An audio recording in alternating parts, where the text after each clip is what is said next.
Hello tout le monde, j'espère que vous allez bien. Alors aujourd'hui, je viens vous parler de comment se débarrasser de la mauvaise haleine. Une fois pour toutes, on va dire bye bye la mauvaise haleine. On va dire au revoir la mauvaise haleine. Plus de mauvaise haleine.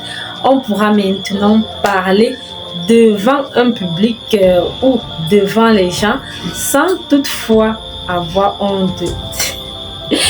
Je vais vous dire les choses qu'il faut faire, les choses qu'il faut utiliser, comment il faut faire, comment il faut aussi détecter que vous avez la mauvaise haleine.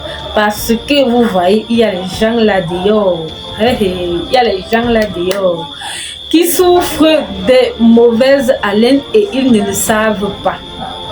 Je ne sais pas comment les gens font, mais la mauvaise haleine est causée par plusieurs choses.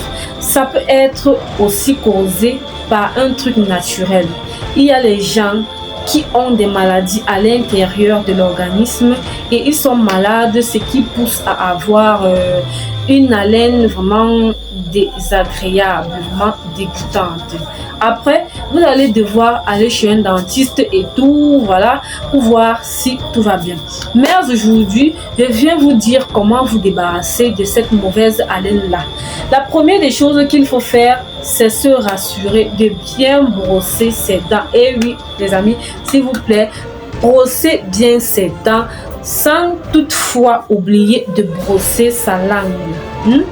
N'oubliez pas de bien brosser la langue le matin et soir, surtout et surtout le soir avant d'aller au lit.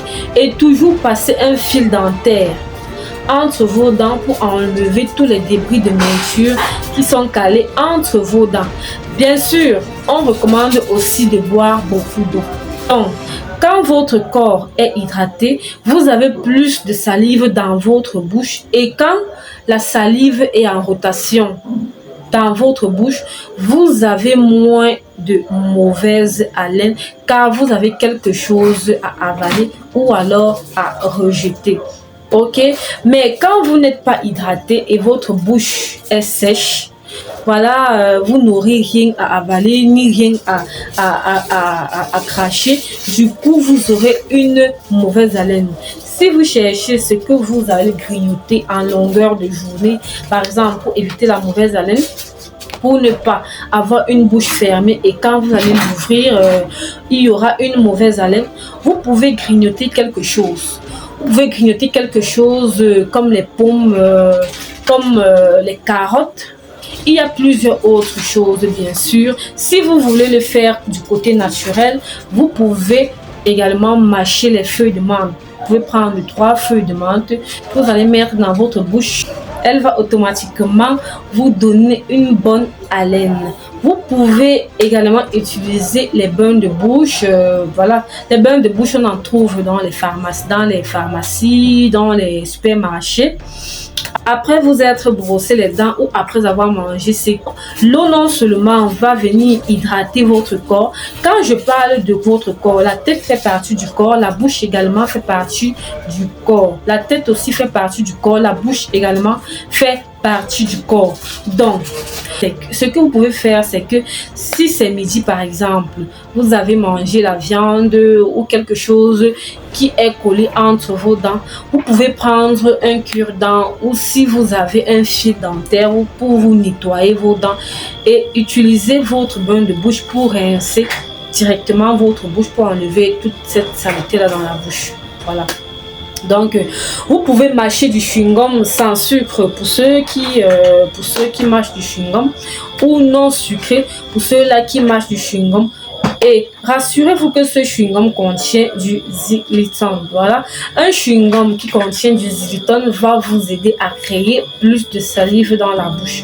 Plus vous avez de la salive en rotation dans votre bouche, plus vous avez quelque chose à rejeter et moins vous avez des bactéries qui causent la mauvaise haleine. Si vous faites toutes ces choses-là et vous avez toujours une mauvaise haleine, s'il vous plaît, allez voir un dentiste Peut-être vous avez une carie, peut-être vous avez quelque chose dans votre bouche, peut-être ça provient de l'intérieur qu'il faut examiner en profondeur pour voir ce qui ne va pas.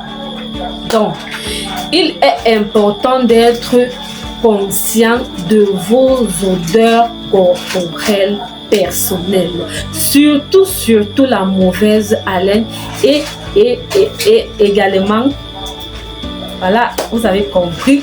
C'est tout. Si vous avez autre chose, d'autres conseils, comment faire pour se débarrasser de la mauvaise haleine, laissez-les sous les commentaires. Ça risque d'aider quelqu'un, ça peut aider une personne, on ne sait jamais.